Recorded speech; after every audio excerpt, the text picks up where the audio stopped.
Another day, another video. Welcome back to the channel, everybody. Today we are watching Young Sheldon. This is their 10th episode of their 5th season. Hope you guys have been enjoying it so far. If you'd like to watch today's full episode, it is available for free link in the description below. Just click on it, put a password in, and enjoy. Last episode, we seen Brenda and George getting closer again. Now, this time, George was actually being a good neighbour. You know, he's in his garden, he was grilling or something. He heard that Brenda was having car troubles. He's gone round and he's fixed it. She said, do you want to come in for, beer and some cobbler? He was like, sure, why not? Do you know what I mean? Good neighbourly person. While he's in there, he realised that the door handle's broke, the tap's leaking, do you know what I mean? The toilet's not working. And he's offered to go around and, do some repairs. Mary, when he mentioned it at home as well, said, you better have asked, to go around and help her out. He did. He was being a good neighbour. However, we know these situations, and we've seen that Brenda at the time when he was in the bar, she was one that insinuated, do you want to come home? To the house. That's when he had like that mini heart attack, into do you know what I mean? And like he's gone around there, and as he's helping out and he's getting Billy to give him a helping hand, you can see that she's enjoying it. She's looking at him, she's getting all hearty eyes, and she's asking, does he want some lasagna? And he's like, what's going on here? Do you know what I mean? Like coming on to me again. Basically, that's what he was saying. And she was just saying that she was being friendly as well. But I don't know, man. Like, he was being friendly and helping out. And I don't really feel like he overstepped any bounds. And she didn't really. But it's the insinuation. It's always the insinuation. It's showered, overlook, linger, staring at each other. Do you know what I mean? So, like, nothing actually happened. But, it's just a weird storyline. Honestly, it really is. And Sheldon, had a brain fart in an exam.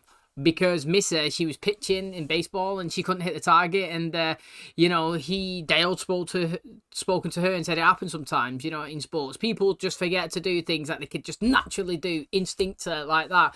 And Sheldon was like, better not be contagious, and she's like, it's not. Well, it was a little bit contagious, because when he was in his exam and a question that he would get 99 times out of 100, he just brain farted, wasn't able to do it. Didn't really complete the exam, and he had to go and resit it as well. And he found helping Bob Ross after watching him painting and zenning out and relaxing. It helped him, empty his brain, and he went on to actually do the exam and smash it. But you know what I mean? Everybody can fall into that pit. Something that easily can do. Sometimes you just have that moment, and it's like, what am I doing? You actually like speak to yourself and like, what am I doing? I 100% know how to do this, what is going on. And that's what Sheldon had in that episode. Pretty decent one, I did enjoy it. Thanks for checking out today's video. If you do enjoy it too, please smash the like, really helps out. Subscribe if you're new. And as always, let's jump into today's episode.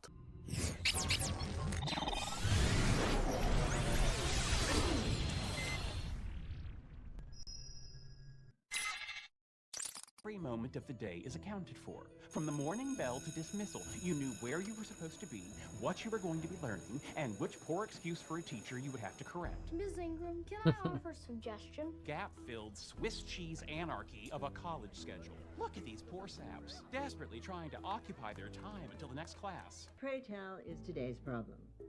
I have a 4-hour gap in my schedule. Go hang out in the cafeteria. I don't hang. Go to the library. Too noisy. Take a nap. Sheldon, I have work to do, and I'm sure that you can solve this one on your own. I suppose a nap might be refreshing. What kind of lumbar support does that couch have? That's it. Come with me, and it's all yours. You can study, take naps, do whatever you want. No one's living here? Well, we had an Indian exchange student, but he developed a taste for barbecue, so his parents made him go home. So how are we doing? Not bad, but I still think if you let me advertise, we can get more people in here. How do you advertise a place that ain't exactly legal? People love secrets. We can get flyers that say, come to our secret gambling room. Sneaking in through the back alley. Y'all should get a secret knock. Because secrets are fun, right? Absolutely. Told you. Go do your job. He has a room here and at school? Well, it's just for downtime in between classes. Why is his life constantly better than mine? That's a question you should get used to asking. Don't be rude. You have your own room. I never had that growing up. And then I was in the barracks, and then I married your mother. Before they get into that, she's only just got her own room, hasn't she? Do you know what I mean? It's not as if, like, the house is big enough to have them, but they are doing the best, and that's not a slate towards them. And to be honest, she's saying there, why is Sheldon's life always better than mine? But it's actually not his fault. And also, getting that dorm, again, it's not technically any sort of benefit, Like, it's just literally, he's there, and if it's vacant, and the fact that he does grind people down, and being around him all the time is a bit stressful. And like, if it's empty, use it. Do you remember he found that little closet in the library that time when he was hiding behind it when his dad come in? it's just a place that you can chill, and there is like a 4-hour gap between classes, which is pretty ridiculous. I mean, when I went to university as well, I had the same, and to be honest, I was basically narrow-minded. Like, I didn't complain or anything. I just always thought, like, mate, why is my class at, say, 8 o'clock in the morning and then my next one's at 12? Like, what an absolute joke that is. You know what I mean? Like, I'm literally wasting my day. I could have gone and done something. Like, what's going on? But I never thought of it from the perspective of what she's just mentioned there, that, like, okay, although your classes is starting at this time and this time and this time and this time, what about all the other students that actually take your class from combined different academic fields? You know what I mean? Because in your classes, it's not just the person doing maths, for example. Somebody could be on a science course that needs the maths as part of their course. So, like, you have interchanging classes. Do you know what I mean? And it must be hard for somebody to sit down and do the curriculum, like, right, that class finishes and them students need to go to here, and they're working in conjunction with a similar subject as these, so that we'll group them two together. Do you know what I mean? You're always thinking about yourself, like Sheldon, which is fair play. Do you know what I mean? You just think, why am I waiting around 4 hours for the next class? But like she was saying, yeah, there's other students doing other classes that intertwine with yours, and it's hard to get them all in at a level playing field. Cards for what? You know, every 10 times you come here, you get a free play. Oh, I'm doing better than okay. I hit big. Whoa, $11,000? Oh, 'cause I won. This has got to be a glitch. Go get a manual and look up glitch. That's okay. You don't have to pay me. Of course I do. Good, then pay me. Found the menu. Great. You know, I know I just paused it a minute ago, but the glitching that they could have there is, well, first of all, I always say this, casinos win pure dough. Pure dough. Like, they never lose. However, they do lose money on a day-to-day basis, as in, like, when I say lose, they pay out. And the fact is with them is, they'll have machines in their casino that they will know that if every single one of them hit their jackpot today, we're paying out $10 million. They would know that. Surely a big casino in Vegas, if I walked in and said, if every machine in here hit the jackpot, how much you paying out? 10 million. Have you got 10 million in the bank yet? There you go, you sorted then, because you're not going to hit that jackpot every day. Do you know what I'm saying? Like, you have to have the money in the bank to be able to afford the payout of everything, and she doesn't have that. However, her get out of this is she's paying people in teddies and buying them back, and she's still got to pay June with the teddy, but I just would not buy that one back. I just wouldn't buy that one back. What are you doing here? Well, I was going to study in my dorm, but there was a sock on my door. Oh, and you didn't want to touch it. I understand completely. Yeah, you really don't, but that's fine. I didn't realize you lived on campus. I don't. Then why do you have a dorm room? So I have a place to go during the gaps in my schedule. Wait, there are 2 closets? That's a bathroom. Are you kidding me? I share one with like 30 other people. That sounds yucky. So much more than every other student. Fair isn't everyone getting the same thing. Fair is everyone getting what they deserve. They're avoiding you because you're an entitled brat who thinks that you're better than everybody else. So I should just pretend I'm less intelligent than I am? You should realize that there are more important things in life than how smart you are. Oh, the problem, I cleaned you out. Because when these machines get unplugged, they reset at the highest possible payout. Well, obviously lunch is on me. Oh, wow, the whole lunch? Even the little Philly toothpicks? Make me a partner. I already brought Georgie in. Have to pay the police off. I can't have another hand in the till. Sounds like your problem. Well, Sheldon, it's normal to care what others in your peer group think of you. Why? It's not logical. Humans have evolved as social animals, so your feeling hurt might be a deep evolutionary desire to cooperate with others. Captain Kirk can't do it all by himself. He needs Dr. Spock. Mister. Right. I suppose I could treat it like an experiment. Run an analysis of the benefits of having people like me. That sounds like an idea the captain, the doctor, or the mister would be proud of. She wants to be a partner. You really can't just pay her? I thought you had money. I used to. Now all I have is this. All this yelling can't be good for your blood pressure. You're right. I think I'm just gonna step outside and have a cigarette. How are you today? Since when do you care? 12:07 yesterday. You may use my dorm room to study. And does that make you feel more positive about me, less positive, or neutral? More, I guess. Excellent. Dr. Sturgis may have been onto something. Any chance my girlfriend and I could use it sometime? You two study together? We'd like to. It's been a while. Well, I use it during the day, so it's only available at night. Nights work for us. Then it's all yours. You have to draw up a schedule. I was going to say, mate, start renting it out. The thing is, though, right, what he could have done there is with that Sam person, when she was complaining that she's got that dorm room and she shares it with 2 other people, Sheldon only really needs it when he attends university. So, like, you could literally say to her, you can have this room, but when I'm here from 9 to 5, you're not there. Do you know what I mean? So, like, you've got it all night. You can have your showers, toilet, whatever's, but it's mine during school time. You know what I mean? A compromise, but I suppose this is the same if you're letting everybody use it, but it probably loving it because, like I say, he's going to create a schedule. I'd start renting it out, me, $5 a time or something like that. June brought in twinkle lights. Oh, did she? I thought it might make things a little more festive. It does look better. Have a chat about customer service. We're going to have a chat about a lot of things, starting with how come you're redecorating without even asking me? A good idea is a good idea. Who cares where it comes from? Thank you. And I like your idea about putting the dartboard in the corner. My social experiment was providing clear-cut data about the benefits of being well-liked. I suppose it was like the old saying, I scratch your back, you scratch mine, which I actually have issues with. Why is your back itchy? A rash? Chickenpox? Scabies? Oh, hey. An all-nighter, huh? Oh, yeah. All night. What's going on? Can I buy my favorite grandson lunch? We gotta talk about this June situation. She's just trying to make the place better. This is our thing. We can't just let her take over. Well, I thought of bringing you in, and that wasn't a good idea. If that's how you feel, then we got nothing more to talk about. You can go now. My chicken fingers ain't here yet. And you'll probably pay for them. See a show about Beverly Hills? We should watch Beverly Hillbillies. That's a show. What's it about? Imagine your Meemaw moving to California. Oh, Monday's no good. I can pencil you in for Wednesday. A friend from school? I suppose. Well, that's exciting. And a little exhausting. I've been letting students use my dorm to study while I'm not there, and it's made me very popular. Well, if you and Ben really need the room on Wednesday, you're going to have to work it out with Travis and Amy, because they asked first. It's getting popular. A bunch of college kids in an empty dorm room? Should we tell them? Oh, and the 70s are back.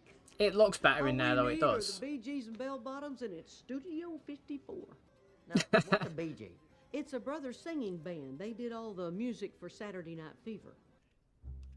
Your mother and I are worried that your friends at school might be taking advantage of you. What do you mean? We're worried that those couples are not going there to study. Well, let's drive over there right now and catch them in the act. No. Let's just let them finish goofing off tonight, and we'll put a stop to it tomorrow. Well, thank you for telling me. They moved from the backwoods to Beverly Hills. Oh, and 90210 the Walshes moved from Minnesota. They have a hard time fitting in with those California snobs. Oh, yeah. Go ball my ass. What's going on? It's a gambling room, not a damn dance club. That's what's going on. You know, that she was saying there about it's basically the same show, 90210 and Beverly Hill Billies or whatever. It's like everything comes and swings back and you know, back around. Do you know what I mean? I remember talking to my nan, and you know, she was basically saying all these short skirts that all the girls wear nowadays. You know, she was like, when I was a kid, they was popular, and then it was a massive absent, you know, period where everybody wore different, obviously, things, and now they kind of back in. And she was saying it's like fashion, it actually never dies. You know, it might fall out of fashion, but it always kind of circles back around. It only takes like one person. It's Kate Bush running up that hill. Do you know what I'm saying? Like, that song come out, it was a banger. It was an absolute tune. And the fact is, then it'll just die off. It runs its course. Everybody likes it. It's popular. It's in there. It's got its moment, and it moves on, and life progresses. But it doesn't mean that song's not good. And it only takes one person, one place, one show, Stranger Things, to bring that tune back, and everybody enjoys it again. You know what I'm saying? It's a swing around. If it's not broke, you don't have to fix it. It's just that people may get bored of things being a constant, like we have. You know what I mean? We're like an evolution of change, and then after we've seen all these new progressions, we go back to what we enjoy. So I'd be interested to see that there. And to be honest, you know, Sheldon, he learned in today's episode that instead of gloating over people, thinking you're better than people, you know, showing that you're superior, that if you actually give something to people, people take it and return it. You know what I mean? Like, if I'm really nice to somebody all of the time, I've got a more chance of them helping me out. It's like networking. If you're a company and you establish a good relationship with somebody, just say you was a builder. You establish a great relationship with somebody, And, you know, you use them all the time. You get on really well. You use Click. Your companies are great. And, you know, somebody wants the loft extension getting done. Somebody quotes them 30,000 and you go in 32,000. You know, it's a competitive market. You'll be around there, but you're dearer. They're most likely to pick you, even though you're dearer, because your networking and your relationship has been established and you're well. Do you know what I mean? And that's the thing. You know, people, like he was saying, you scratch my back, I scratch yours. We have good relationships. You give me business, we give you business. You may come in dearer than them, but, you know, we know that you're going to help us out down the line. So we'll pick you even though it's more expensive, because later down the line, you'll help us out. And that's the way it is. You know, the way the world works. It's called networking. He was learning it in today's episode. He gives some, he got some, he gives some, he got some. And also, he got is it called a Yoo-hoo, the watery chocolate milk that he says? Mate, I'm an avid can drinker. You know, I've got a Coke Zero here. Absolutely upset. I got about 10 empty cans there next to us. Swig them all the time. I love it. Any kind of new drink that I've not tried, I love to do it. You know what I mean? When I go to the US, right, they have all these different flavours, all these Fantas, Fanta Orange, Fanta Blueberry, do you know what I mean? And the McDonald's that I was in sold a Fanta Blue Raspberry Slush. What's going on there, mate? Like, they have none of them in the UK. You know, I love trying all these new things, and I want to try that. Is it a real drink or is it made up on this show? Because if it's a real drink, I'll Google it. Someone will have one somewhere. I want it. I want to try it. See them all the time having it, and it makes me want. I love chocolate, love milk, I love cans. Get me that, mate, honestly. However, this is interesting. He got his dorm. To be honest, because he's an exceptional kid and he brings eyes and funding into the university, he will get more special privileges than anybody else, which I don't think's undeserving. Like he was saying, it's actually what's fair.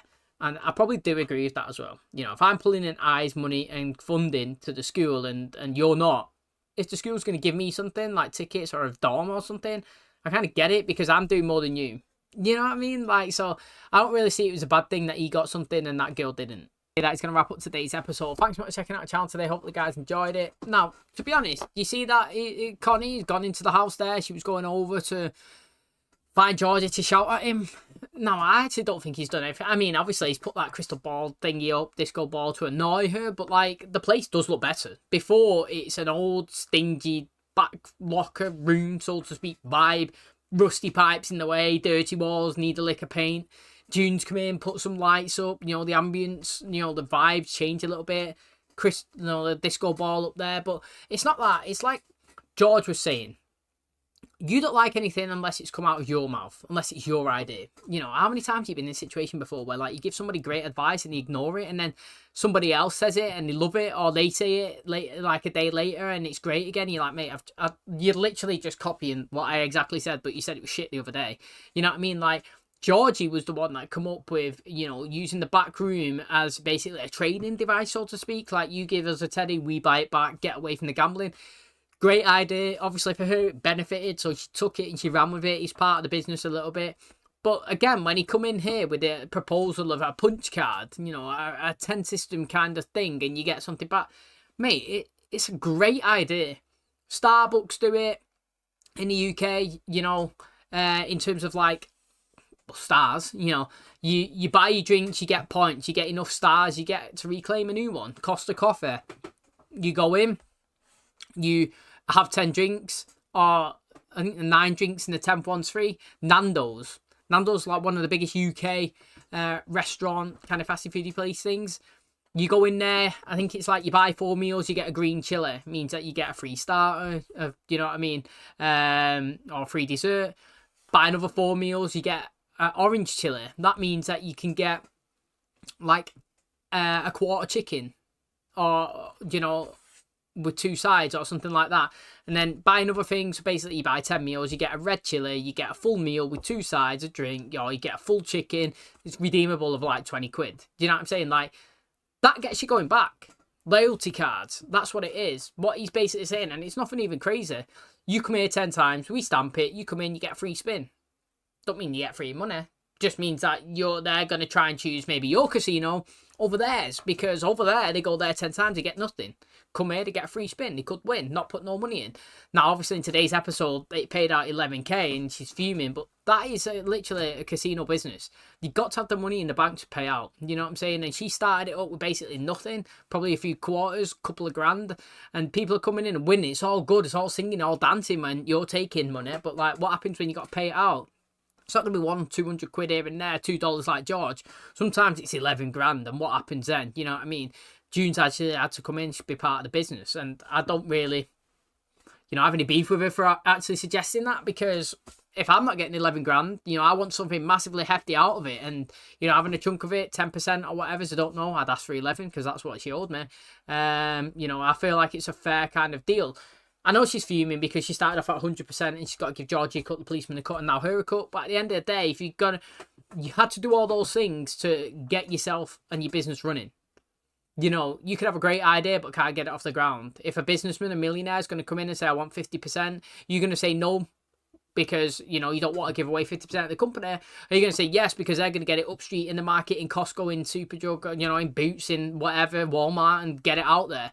You know what I mean? Sometimes you got to sacrifice a bit to get the masses, and that's what she's got to do. If she didn't pay out, she could probably go grass her up, take it down further. But, June's a friend here and there. It's going to be interesting to see. But, you know what? I liked today's episode. I did. Thanks for checking it out. Hopefully you guys did too. If you did, please smash the like, really helps out. Subscribe if you do. And as always, I'll catch you in the next one. Cheers, guys.